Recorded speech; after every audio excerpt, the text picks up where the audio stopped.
Here we talk about the reward system. When it comes to data management, the possible monetization through sales of the data without directly communicate with you as a user.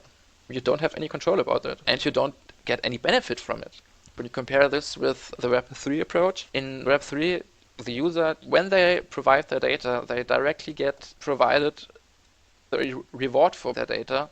When it comes to Blueberry Ring, it would be a health token which would be provided. As soon as the data goes onto the blockchain, also your token reaches the blockchain. It's not possible to share these data without getting the reward for it.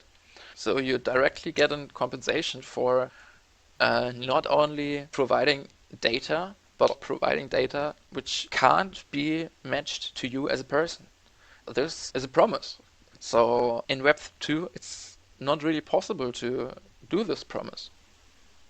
As well as in Web, you don't get any reward for providing your data more than how many steps you did this day. This is your reward. You get the information about your data. This is everything. It's not that you get a monetizable reward, which is the health token. So the whole monetary benefit lies within the company.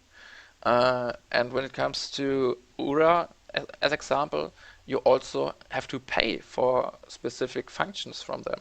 So if you want to use their AI insight, maybe, as an example, you have to pay for this.